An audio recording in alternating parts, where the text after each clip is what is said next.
Okay, so we'll have a discussion on the topic of the encephalitis today, right? When we discuss about the encephalitis, you must remember one thing, okay? कि इसमें जो most common organism है वो कौन सा है? That is actually the herpes simplex virus, okay? Herpes simplex virus 1 or 2, right? And arboviruses are the most common causes of the encephalitis, right?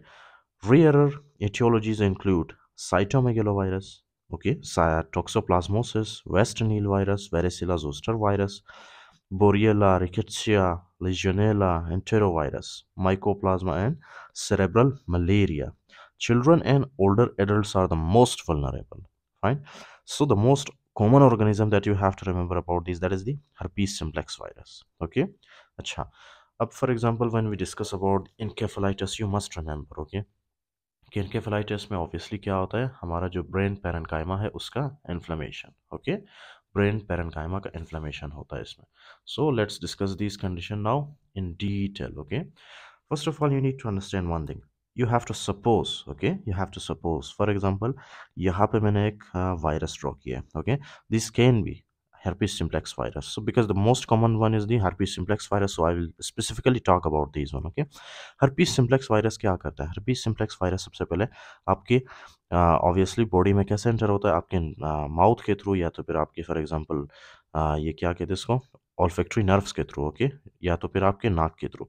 जैसे आपके नाक में एंटर होता है, ओके, नाक के अंदर क्या होता है, ऑल्फैक्टरी नर्व, और ऑल्फैक्टरी नर्व कहाँ पे जाता है, हमारे ब्रेन के अंदर, राइट. तो ये ऑल्फैक्टरी नर्व में एंटर होता है, ऑल्फैक्टरी नर्व से एंटर होते हुए ये रेट्रोग्रेड फैशन में हमारे ब्रेन के अंदर पहुंच जाता है. For example this is the virus, okay, और इस वायरस का क्या नाम है, इस वायरस का नाम है herpes simplex virus. Fine.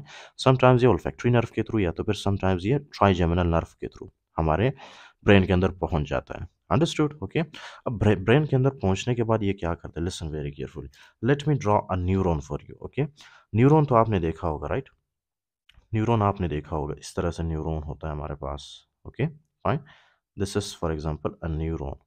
There can be multiple neurons, there can be millions of neurons, okay, in our nervous system, but I am drawing only one neuron. इस तरह से कुछ शेप होता है न्यूरॉन का. Fine, this is not actually correct diagram obviously, but you just have to suppose कि ये क्या करता है, इस तरह से न्यूरॉन के अंदर एंटर होता है. ओके, राइट, न्यूरॉन के अंदर एंटर होता है ये herpes simplex virus. Simple. Okay, अब न्यूरॉन के अंदर एंटर होने के बाद ये वायरस क्या करता है, इस न्यूरॉन की डिस्ट्रक्शन कॉज करता है. ओके, राइट, इस न्यूरॉन के अंदर जो फॉर एग्जांपल एंजाइम्स रिस्पॉन्सिबल होते हैं एपोटोसिस के लिए, राइट, उन एंजाइम्स को ये एक्टिवेट करता है and after some time these neurons will start dying. Okay, right.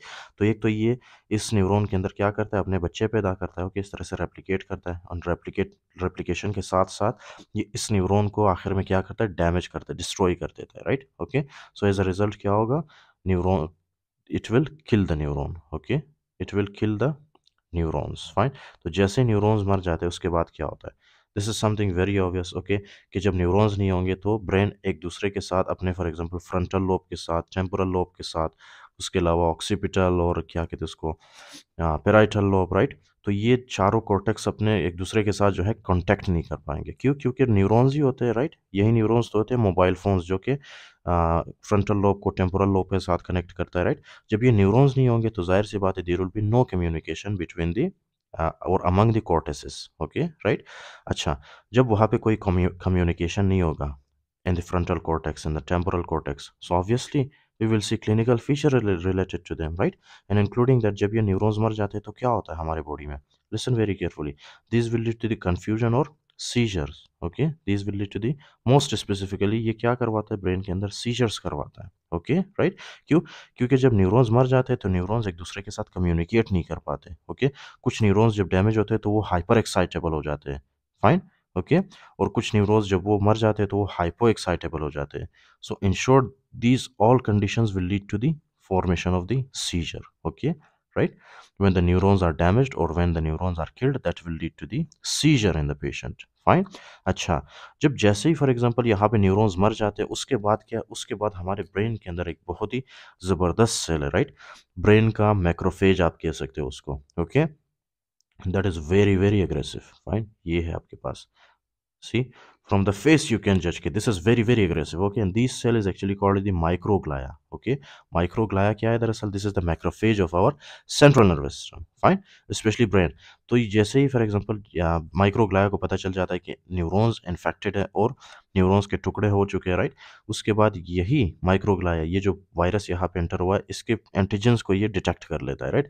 जैसे ही एंटीजेंस को ये डिटेक्ट कर लेता है, इसको पता चल जाता है कि ये न्यूरॉन्स मर चुके हैं अभी, right. So in that case ये जो माइक्रोग्लाया है ये क्या रिलीज करता है, listen, okay. First of all these will release some cytokines, okay, जैसे कि interleukin 1, interleukin 6, tumour necrotic factor alpha, okay, right. इस तरह से साइटोकाइंस रिलीज होते हैं। अब इन साइटोकाइंस का फंक्शन क्या है normally, okay, interleukin 1, interleukin 6, tumour necrotic factor alpha, okay. एक तो ये साइटोकाइंस हमारे हाइपोथैलेमस में जो टेम्परेचर सेंटर होता है वहां तक पहुंचते हैं, ओके, और वहां तक पहुंचने के बाद ये क्या करते हैं, फीवर कॉज करते हैं, अंडरस्टूड, ओके। एक तो ये क्या करते हैं, फीवर कॉज करते हैं, इंक्लूडिंग दैट ये जो इन्फ्लामेटरी साइटोकाइंस है, राइट, ये क्या करते हैं, ये इन्फ्लामेशन को स्टार्ट करते हैं ब्रेन के अंदर। दैट बेसिकली मीन्स ये जो ब्रेन है आपका, इसमें इन्फ्लामेशन स्टार्ट होता है। इन्फ्लामेशन को तो आपको पता है, सिंपल, ओके, कि इन्फ्लामेशन कैसे होता है। तो जब इन्फ्लामेशन होता है, आपको पता है आपके ब्रेन में जो है क्या होता है, लेयर्स होते हैं, okay. I hope you know like इस तरह से लेयर्स होते हैं, meningeal layers, okay, right, meningeal layers, पाया मैटर, उसके अलावा है एरेक्नाइड मैटर, ओके, सब ड्यूरल, एपिड्यूरल हेमाटोमा, सब ड्यूरल हेमाटोमा आपने पढ़ा था, राइट, उसमें हमने मेनिंजेस के बारे में डिस्कस किया था, fine, in the previous lecture. So anyways, अब ब्रेन खुद जो है, ब्रेन के अंदर पेन रिसेप्टर्स नहीं होते, okay, that basically means brain को पता नहीं चलता, ब्रेन के अंदर पेन रिसेप्टर्स होते ही नहीं है। पेन रिसेप्टर्स कब स्टिमुलेट होते हैं, जब आपके ब्रेन के अंदर इन्फ्लेमेशन होता है, राइट। इन्फ्लेमेशन होने की वजह से यहाँ पे क्या होता है, ब्रेन के अंदर वेजोडाइलेशन होता है। इन्फ्लेमेशन का आई होप आपको पता होगा, इतना बेसिक, राइट, कि इन्फ्लेमेशन में क्या होता है, 5 साइंस ऑफ इन्फ्लेमेशन में हमने पढ़ा था कि उसमें क्या होता है, एक तो वेजोडाइलेशन होता है, वेजोडाइलेशन होने की वजह से वास्कुलर परमेबिलिटी बढ़ती है और ब्लड के कंटेंट्स बाहर आना स्टार्ट करते हैं, राइट। तो जब ब्लड के कंटेंट्स यहाँ पे ब्रेन के अंदर एक्यूमुलेट होंगे तो वो क्या करेंगे, ब्रेन के अंदर स्वेलिंग कॉज करेंगे, तो ब्रेन क्या होगा, साइज में इंक्रीज होगा, फाइन, ओके। स्वेलिंग की वजह से ये इंक्रीज होता है, इंक्रीज इंट्राक्रेनियल प्रेशर की वजह से, ओके। तो जैसे ही ब्रेन साइज में इंक्रीज होता है तो वो ब्रेन क्या करता है, ये जो यहाँ पे मेनिंजियल लेयर्स है, राइट, मेनिंजियल लेयर्स को क्या करता है, स्टिमुलेट करता है, और मेनिंजियल लेयर्स के अंदर क्या प्रेजेंट होता है, पेन के रिसेप्टर्स, ओके, राइट, पेन के रिसेप्टर्स। तो जैसे ही ब्रेन स्वेल होता है, ओके, और वो मेनिंजियल लेयर्स को स्टिमुलेट करता है तो पेशेंट को बहुत ही सीवियर पेन होगा, और उस पेन को हम क्या कहते हैं, headache, okay, headache, understood, fine.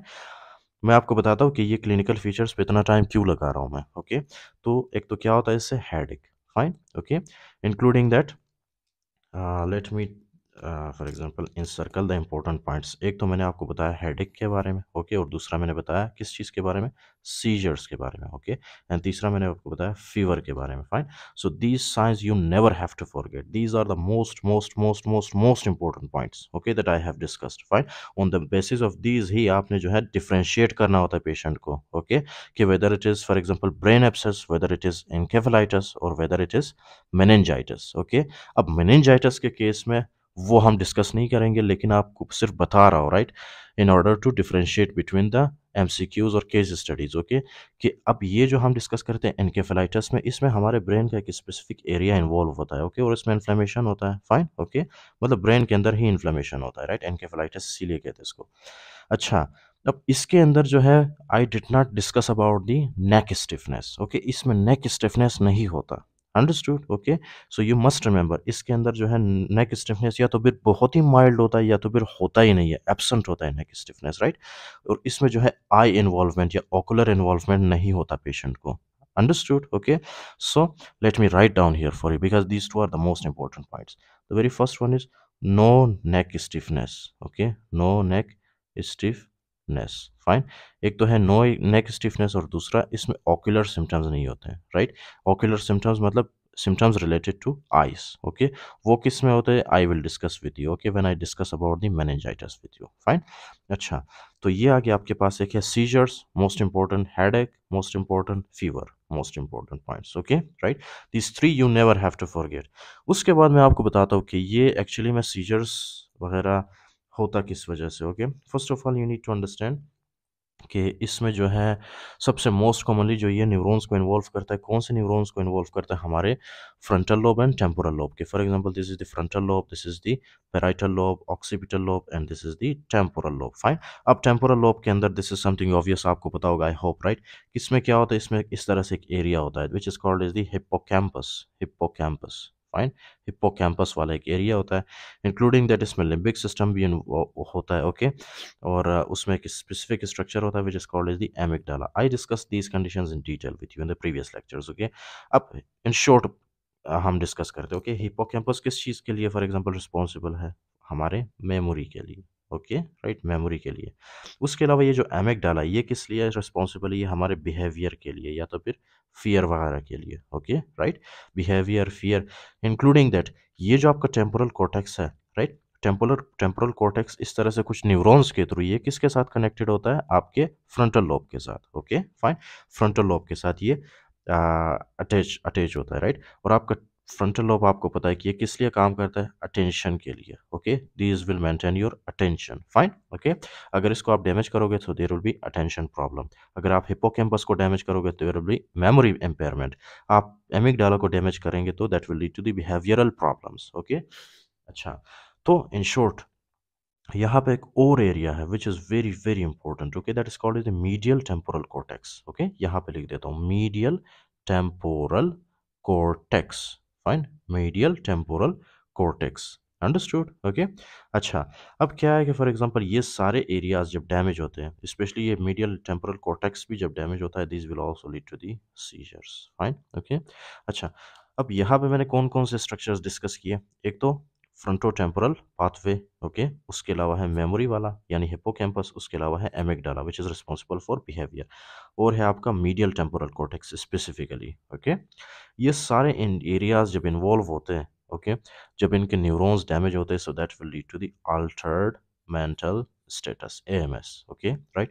These will lead to the altered mental status, fine. So these are the most important points that I have discussed with you. And other than HSV virus, there can be cytomegalovirus, there can be varicella zoster virus, okay. So we will see in the book.